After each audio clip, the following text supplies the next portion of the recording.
everybody, I'm back with another story, and this time I'm going to be reading about a very famous character called Horrid Henry, and we're going to be seeing what Horrid Henry gets up to when his parents have a dinner party in the story Horrid Henry and the Dinner Guests by Francesca Simon.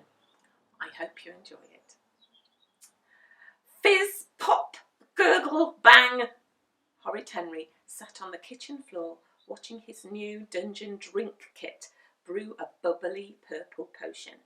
Belch, crunch, ooze, splat. Beside it, a grisly ghoul grub box heaved and spewed some rotten crispies. Dad dashed into the kitchen. Want a crisp? Said Henry, smirking. No, said Dad, putting on his apron. And I've told you before to play with those disgusting kits in your bedroom. Why Henry's grandmother had bought him those terrible toys for Christmas, he would never know. Henry, I want you to listen carefully, said Dad feverishly, rolling out pastry. Mum's new boss and her husband are coming to dinner in an hour. I want total cooperation and perfect behaviour. Yeah, said Henry, his eyes glued to the frothing machine. Horrid Henry's parents didn't have guests for dinner very often. The last time they did, Henry had sneaked downstairs, eaten the entire chocolate cake Dad had baked for dessert, and then been sick all over the sofa. The time before that, he'd put whoopee cushions on all the guest seats, bitten Peter, and broken the banister by sliding down it. Dad started getting pots and pans down. What are you cooking? Said Perfect Peter, tidying up his stamps. Salmon wrapped in pastry with lime and ginger, said Dad, staring at his list. Yummy, said Perfect Peter, my favourite. Yuck, said Horrid Henry. I want pizza. What's for pudding? Chocolate mousse, said Dad. Can I help? Said Peter. Of course, said Mum, smiling. You can pass round the nuts and crisps when Mr. and Mrs. Mossy arrive. Nuts? Crisps? Henry's ears perked up. I'll help too, said Henry. Mum looked at him. We'll see, she said. I don't think Henry should pass round the nuts, said Peter. He'll only eat them himself. Shut up, Peter, gnawed Henry. Mum, Henry told me to shut up, wailed Peter. Henry, stop being horrid, muttered Dad, grating ginger and squeezing limes. While Dad rolled up salmon in pastry, Mum dashed about setting the table with the best china. Hey, you haven't set enough places, said Henry. You've only set the table for 4. That's right, said Mum. Mrs. Mossy, Mr. Mossy, Dad and me. What about me? Said Henry. And me, said Peter. This is a grown-ups party, said Mum. You want me to go to bed? Henry stuttered.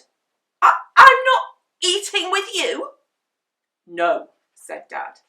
It's not fair, shrieked Henry. What am I having for supper then? A cheese sandwich, said Dad. We've got to get ready for the guests. I'm already 2 minutes behind my schedule. I'm not eating this swill, shrieked Henry, shoving the sandwich off his plate. I want pizza. That's all right, Dad, said Peter, tucking into his sandwich. I understand that grown-ups need to be by themselves sometimes. Henry lunged at Peter. He was a cannibal, trussing his victim for the pot. Ah! Shrieked Peter. That's it, Henry. Go to bed, shouted Mum. I won't, screamed Henry. I want chocolate mousse. Go upstairs and stay upstairs, shouted Mum. Ding dong! Ah! Squealed Dad. They're early. I haven't finished the mousse yet. Horrid Henry stomped upstairs to his bedroom and slammed the door. He was so angry he could hardly speak. The injustice of it all. Why should he go to bed while Mum and Dad were downstairs having fun and eating chocolate mousse? The delicious smell of melting chocolate wafted into his nostrils. Henry's tummy rumbled. If Mum and Dad thought he'd stay in bed while they all had fun downstairs, they had rocks for brains.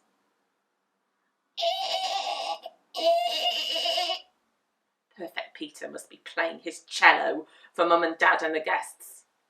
Which meant, Horrid Henry smiled, the coast was clear. Hello, nuts, here I come, thought Henry. Henry tiptoed downstairs. The screechy, scratchy sounds continued from the sitting room. Horrid Henry sneaked into the empty kitchen. There were bowls of nuts and crisps and the drinks all ready to serve.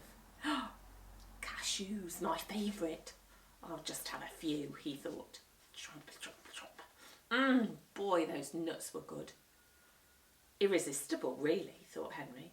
A few more would go down a treat, and if you poured the remaining nuts into a smaller bowl, no one would notice how many he'd eaten. Delicious. Just one more, thought Henry, and that's it. Horrid Henry swizzled his fingers round the nut bowl. Uh-oh, there were only 3 nuts left. Yikes, thought Henry, now I'm in trouble. Fizz, pop, gurgle, bang, belch, crunch, ooze, splat. Horrid Henry looked at his grizzly grub box and a dungeon drink kit and bopped himself on the head. What an idiot he was! What better time to try out his grizzly grub than now? Henry examined the rotten crispies he'd made earlier. They certainly looked like crisps, but didn't taste like them. The only problem was what to do with the good crisps. Yum, yum, thought Henry, crunching crisps as fast as he could. Then he filled the bowl with rotten crispies. Next, Henry poured 2 frothing dungeon drinks into glasses and put them on the tray. Perfect, thought Henry. Now to make some nasty nuts to replace all those cashews. The kitchen door opened. Dad came in. What are you doing, Henry? I told you to go to bed.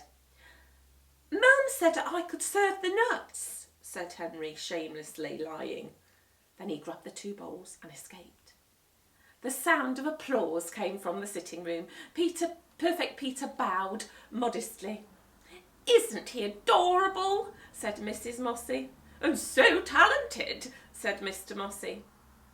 Hello, Mr. and Mrs. Bossy, said Henry.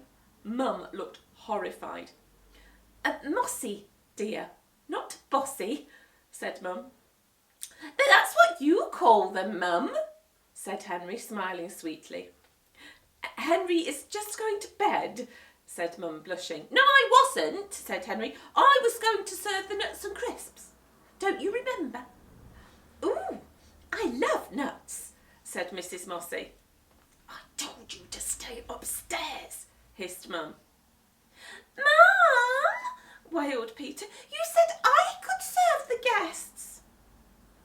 You can serve the crisps, Peter, said Henry graciously, handing him the bowl of rotten crispies. Would you like a cashew, Mrs. Bossy? Mossy, hissed Mum. Ooh, cashews, my favourite, said Mrs. Mossy. She plunged her fingers into the almost empty nut bowl and finally scooped up the remaining 3. Henry snatched 2 back. You're only supposed to have 1 nut at a time, he said. Don't be greedy. Henry, said Mum, don't be rude. Want a nut? Said Henry, waving the bowl in front of Mr. Mossy. Why, yes, said Mr. Mossy. But he was too late. Henry had already moved away to serve Mum. Want a nut? He asked.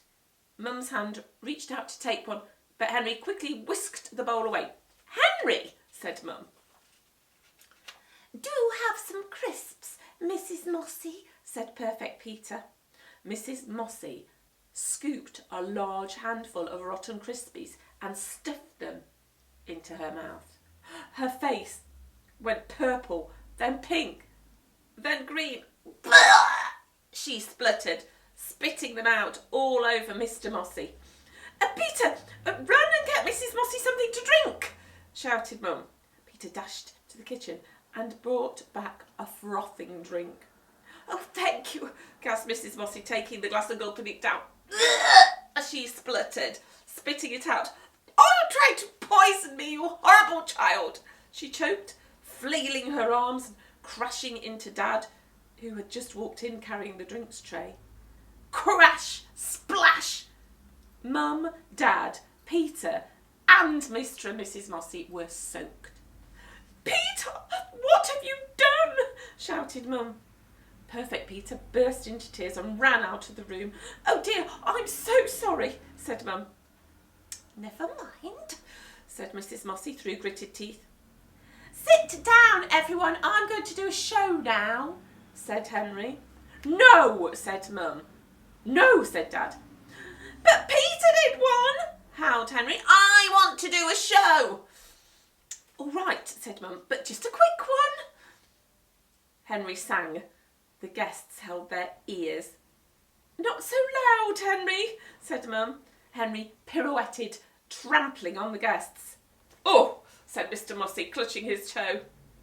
"Aren't you finished, Henry?" said Dad. Henry juggled, dropping both balls on Mrs. Mossy's head. "Ow!" said Mrs. Mossy. "Now I'll show you my new karate moves," said Henry. "No!" shouted Mum and Dad. But before anyone could stop him, Henry's arms and legs flew out in a mad karate dance. "Hi-ya!" shrieked Henry, knocking into Mr. Mossy. Mr. Mossy went flying across the room. Whoosh! Off flew his wig. Click, clack, out bounced his false teeth. "Reginald!" gasped Mrs. Mossy. "Are you all right? Speak to me." "Oh," groaned Mr. Mossy. "Isn't that great?" said Henry. "Who wants to go next?" "What's that terrible smell?" said Mrs. Mossy. "Oh no!" screamed Dad. "The salmon is burning." Mum and Dad ran into the kitchen, followed by Mr. and Mrs. Mossy. Smoke poured from the oven. Mum grabbed a tea towel and started whacking the burning salmon. Whack! Thwack! "Watch out!" screamed Dad. The towel thwacked the bowl of chocolate mousse and sent it crashing to the ground. Splat! There was chocolate mousse on the floor. There was chocolate mousse on the ceiling. There was chocolate mousse all over Mr. and Mrs. Mossy, Mum, Dad and Henry. "Oh no," said Mum, holding her head in her hands. Then she burst into tears. "What are we going to do?" "Leave it to me, Mum," said Horrid Henry. He marched to the phone. "Pizza Delight," he said. "I'd like to order a Mega Whopper, please. Thank you." The end.